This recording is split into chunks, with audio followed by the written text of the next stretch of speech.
Živijo, ime mi je Meri in sem Medi in pred kratkim me je klicala prijateljica, da se je zgodilo nekaj zelo, zelo zanimivega, če ji lahko pojasnim, kaj se dogaja. Če je recimo ta vikend kaj posebenega za duše. Ja, jaz sem jih vprašala, kaj se dogaja, zato ker je tudi noč bila zelo zanimiva, ker je pravzaprav že od četrtka tako, wow, se dogajajo zadeve. In vsi tisti, ki ste mogoče malo bolj odprti za komunikacijo, z onostranstvom, se vam verjetno dogaja, da vas večkrat zmrazi, da vas oblije toplota in tako naprej. Kaj so mi povedale duše? Luna, zdaj Bomlaj, je v bistvu za njih en tak lažji portal za dostop do Zemlje. To je tako kot nek njihov tobogan, po katerem se spustijo toliko lažje. In tudi ljudje smo na Mlaji in na polno luno bolj občutljivi. In to je razlog, da se nam dogajajo razne stvari, da lahko recimo začutimo neko prisotnost, pa ne vemo, kdo je, kaj je, da se stvari premikajo, pokajo, da se pojavljajo nenavadni svetlobni žarki, da se pojavlja kakršnakoli drugačna svetloba. Ja, duše v takem primeru, ko smo ljudje bolj občutljivi, lažje dostopajo do nas in nam s tem sporočajo, da so naši ljubi še vedno z nami, da spremljajo naše življenje, da nam pomagajo in tako naprej.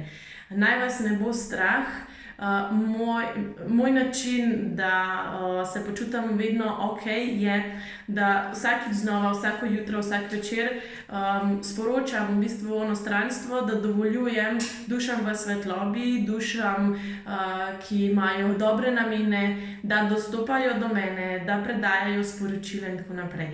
Če boste s takim namenom, če boste tak namen pošiljali, potem bojo dostopale do vas samo takšne duše. Verjamem, da se boste tako lahko losali nekih neprijetnih občutkov. Če se vam karkoli dogaja, mi lahko tudi pišete in vam bom pojasnila. Bomo lahko ugotovili, če do vas dostopa kakšna vaša ljuba pokojna oseba, kaj vam sporoča in tako naprej. Kaj sem želela še povedati? Ja, naj vas ne bo strah, pač prihaja Mlaj, mi smo bolj občutljivi, bolj čutimo, duše imajo pač lažjo pot do nas. Vse ok, vse je v redu, če pa se recimo ob tem neprijetno počutite, pa samo prosite, da vse, kar je vaši energiji tuje, naj vas zapusti in da ne dovoljujete, da to dostopa do vas. In mislim, da energije, oziroma ne mislim, vem, da energije to spoštujejo in se potem tudi v takem primeru umaknejo.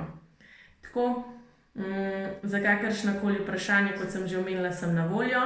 Čeprav, če slučajno kdo ve, ja, sem na dopustu od danes naprej en teden, ampak počivajo samo nohtki, medijstvo pa ne. Duše nikoli ne počivajo, meni je tudi to super, jaz sem vedno odprta za to, z veseljem to počnem.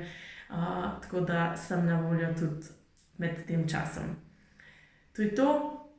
Najdete me na Facebooku, na Instagramu, medijstvo Merizbel. Telefonska številka je tudi objavljena, tako da to je to. Dobrodošli in pa lepe komunikacije vam želim in lep dan. Čau!